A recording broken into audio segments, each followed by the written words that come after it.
A poltergeist is a scary thing. They are different from your regular ghost and are known for moving objects around and are often incredibly violent, bringing fear and havoc to wherever they have decided to manifest themselves.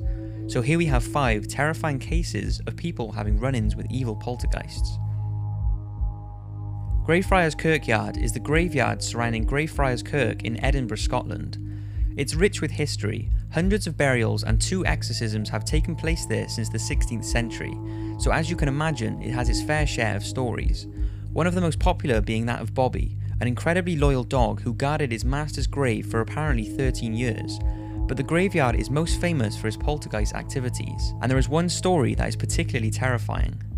It all started in December 1998 when a homeless man was walking through the nearby streets looking for a place to shelter from the rain and wind. He wandered into the graveyard and broke into one of the old mausoleums located in the Covenanters prison section. This vault would have been pitch black, but it's believed he used some sort of light, either a torch or a lighter, to help him see. There was an old iron gate on the floor which revealed a small twisting stone staircase that entered a second chamber. The man stumbled across 4 wooden coffins and apparently tried to smash one open, believed to be looking for some kind of treasure or any valuables he could steal. As he smashed open one of the coffins, the ground beneath him opened up and he fell through the floor into a third chamber. This chamber was a pit filled with plague victims who had died hundreds of years ago. Despite this, apparently due to the chamber being sealed well, the victims were not completely decomposed, so the man fell into a pile of semi-putrefied corpses. The man fled the scene and spooked a nearby security guard who was patrolling the area, and apparently the homeless man was never seen again. The mausoleum he broke into was named the Black Mausoleum due to the notorious residents who lay there. Ever since he broke in, strange things started happening, leading many to say he awoke some evil poltergeists. The very next day, an unnamed woman who was peering through the iron gates set into the vault's doors was reportedly blasted back off its steps by a cold force. Soon after, another female was discovered sprawled on the ground near the tomb, with her neck ringed with heavy bruising. She claimed that invisible hands had tried to strangle her. Similar injuries were found on another victim, this time a young man who was found lying opposite the vault. Edinburgh City Council eventually locked the Black Mausoleum doors and declared the location to be out of bounds, until local author Jan Andrew Henderson asked for permission to bring controlled tours to the mausoleum. The council accepted, and now the City of the Dead tours runs regular visits, and since 1998 there have been over 450 reported attacks, 180 of which people have lost consciousness. Unexplained fires break out, cold spots are frequent, and there is a high number of dead wildlife often found in the vault's vicinity. People have had hair pulled and felt as though something has punched or kicked them. Unexplained bruises, scratches and burns, skin gouges, nausea and numbness are all common experiences. An ex-police officer said that after taking part in a tour, he was at a hotel looking at a book called The Ghost That Haunted Itself, which is about the Mackenzie poltergeist, when all of a sudden he felt a sharp burning pain on his neck. He looked and could see 5 deep scratches there. After returning home, he gave the book to his mother to read, and after phoning in to check what she thought of it, she told him she too had 5 deep scratches on her neck after reading the book. Another twisted story is that petty criminal John Hayes was running from police after an incident. He hid in the Black Mausoleum and stayed there for 6 months. When he was finally found, John had gone completely insane, saying that the coffins kept him company and would move by themselves all night long. The Great Amherst Mystery. This next case is pretty old but cannot be left out, as is Canada's most terrifying poltergeist case ever recorded. It all started with a girl called Esther Cox who lived in a house in Amherst, Nova Scotia in 1878. Esther lived in the house with her siblings, and Esther's sister Olive and her husband used to rent out some of the spare rooms at the house. One time, a resident attempted to rape Esther, and after this attack, strange things began happening around the home. It's believed that due to Esther's psychological scarring caused by the attack, this led a poltergeist into the house. One of the first documentations of the ongoings was strange movements coming from underneath Esther's blanket one night. The family searched the house thinking it was a mouse, but nothing was found. The second night it was reported that an old box that was kept under the bed was pushed out and its contents tipped on the floor by an unseen force. On the third night things got even worse. Esther's older sister Jenny, who slept in the same bed, was woken up by the sound of Esther screaming in the middle of the room. Her skin was hot and red and her eyes seemed to be bulging from their sockets. She was screaming, "Why is this happening to me? I'm dying," before dropping to the floor. The family members rushed into the room to help Esther, and a series of loud claps could be heard throughout the house. After staying in bed for the next 3 days and with the loud claps shaking the house, Olive and her husband contacted a local doctor. Upon his arrival, the events surrounding Esther and the home began to escalate. While at Esther's bedside, he watched her pillow move beneath her head, untouched by any hands.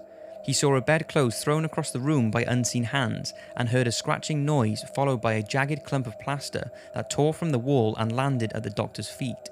Shortly after all this, the house fell quiet. The doctor returned the next day and witnessed much more unexplained things.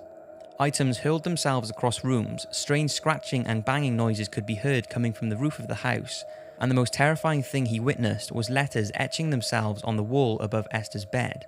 The message was clear: "Esther Cox, you are mine." Shortly after all this, the family claims to have heard the sound of a heavy slap, followed by welts rising from Esther's face.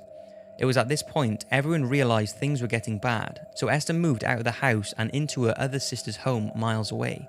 It seems whatever poltergeist was haunting her had gone, as no activity was reported where Esther was staying or at her previous house, so she decided to return home. After being home, Esther decided to attend Sunday Mass at the local church. Whilst there, strange loud scratches and bangs interrupted the peaceful sermon. Everyone in the area knew of the strange happenings surrounding Esther, so she was very embarrassed and left the church, and as soon as she did, the noises completely stopped. Returning home had stirred up the poltergeist activity again. A neighbour was at her house and was sitting playing with a pocket knife. All of a sudden, it was ripped from his hands and flew into Esther's back. At this point, her family knew the poltergeist wanted to bring harm to Esther, so she moved out for a second time, this time into a friend's barn. Shortly after, the barn caught fire and was destroyed with no explanation for the cause. Her friends accused her of arson and she was arrested and convicted. Esther was sentenced to 4 months in prison and served 30 days. After her release, her life returned to normal and it seems the poltergeist had disappeared for good. A book called An Amherst Mystery was written by Walter Hubble, who was so intrigued by the Esther poltergeist case that he rented one of her home rooms. What he observed while staying there was published in his book, and he is confident that no trickery was involved. Printed in the book is a signed document with 16 people who swore to have witnessed the paranormal events that surrounded Esther Cox and the poltergeist that haunted her. Carol Compton's poltergeist. Carol Compton's story is a strange one. She lived in Ayrshire, Scotland, and in 1982 she met an Italian man who she thought was the love of her life. He was in the middle of military service, so she decided to move to Italy to be with him. Carol found a job as a nanny and settled into the Italian life working for a wealthy religious family. One day, as she walked through the hall of their grand house, a religious painting fell off the wall in front of her. A deeply religious housemaid witnessed the incident and reported to the head of the family that she had been unsettled by what she saw, as Carol was praying as the painting fell from the wall. Days later, when Carol accompanied the family to their retreat in the Italian Alps, a series of fires broke out in their home. The family became suspicious of Carol and linked the incident to the painting, believing she had released some sort of poltergeist into their home. A few days later, she was fired and found a new nanny job with the Tonti family. At first, the job seemed perfect for her, but soon Carol started hearing scratching noises around the house and several religious statues were found smashed. The grandmother of the family started to suspect Carol and started calling her Strega or witch. Carol brushed off these ridiculous accusations, as did the rest of the family, but not long after, a fire broke out in the family's 3-year-old children's bedroom. Thankfully, the child survived, but the police were called, and because of a previous incident with fires, Carol was arrested for attempted murder. In December 1983, Carol stood trial and was found guilty of arson and attempted arson, but not guilty of attempted murder. She was sentenced to 2.5 years in prison, but as she had already been locked up for 16 months awaiting trial, her sentence was suspended and she was released. The media went wild with claims of the nanny witch, especially in Britain, where the girl they call a witch was front headlines.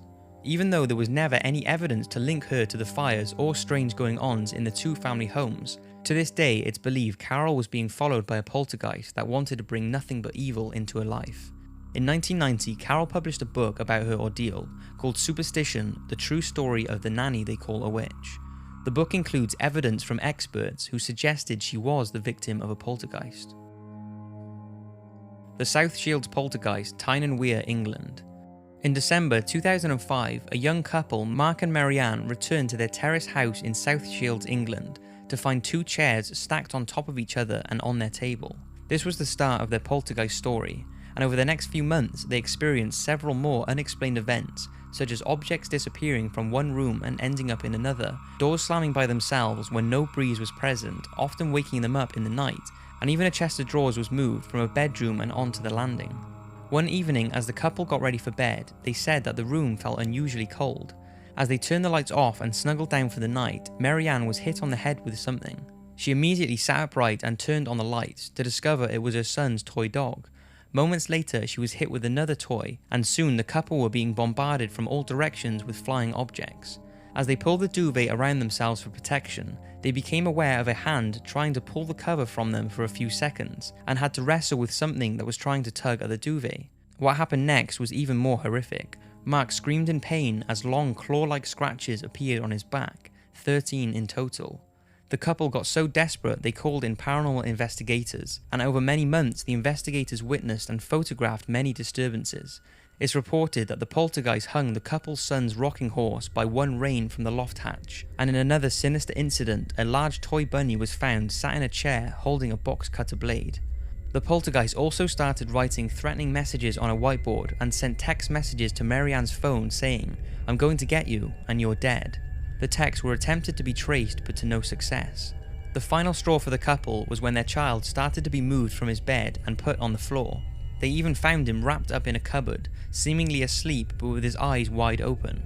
The terrified couple have since moved out of the area and have refused to discuss the incident or identify themselves. Although no real harm was done, investigators have speculated that the poltergeist was trying to generate fear in order to be able to feed from the emotion that generates. And even today, no true explanation for the activity has been given. The Enfield Poltergeist. Due to its recent coverage in a program called The Enfield Haunting, the Enfield Poltergeist has become one of the most popular poltergeist cases in history. It all started with Margaret Hodgson and her 4 children: Billy aged 7, Johnny aged 10, Janet aged 11, and Margaret aged 12. They all lived in a council house in Enfield, UK, and in 1977, their terrifying ordeal began when a poltergeist took over their home.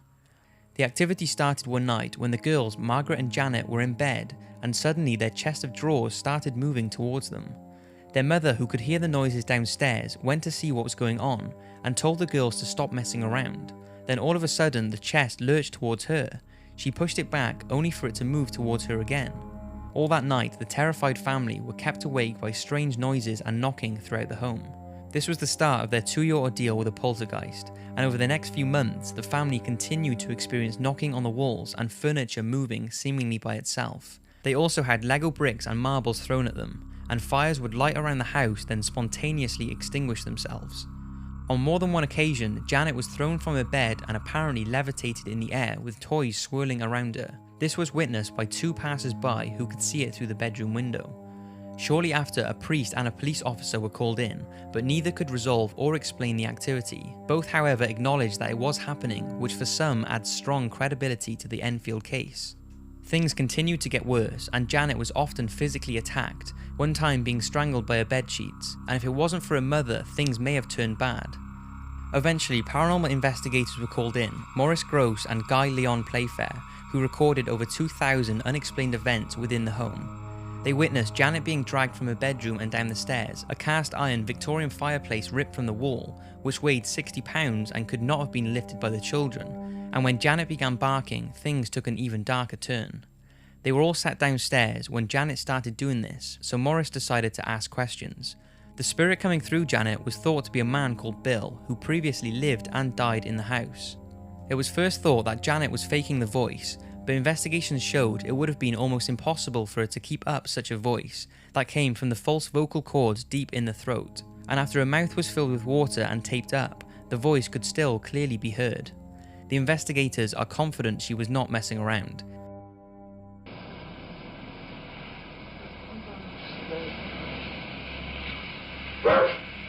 Hello, my name's Morris. Let me hear you say it. Morris. Why can't Janet feel you? I'm invisible. You're invisible? Why are you invisible? So much G-H-O-S-T.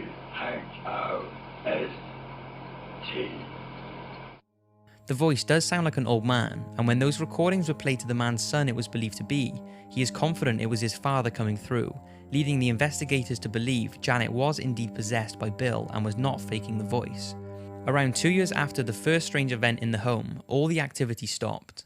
Now, it was believed the children were playing along with the story and exaggerating at times, but to this day, Janet is adamant that everything that happened in that house was real, and senses the poltergeist will always be with her.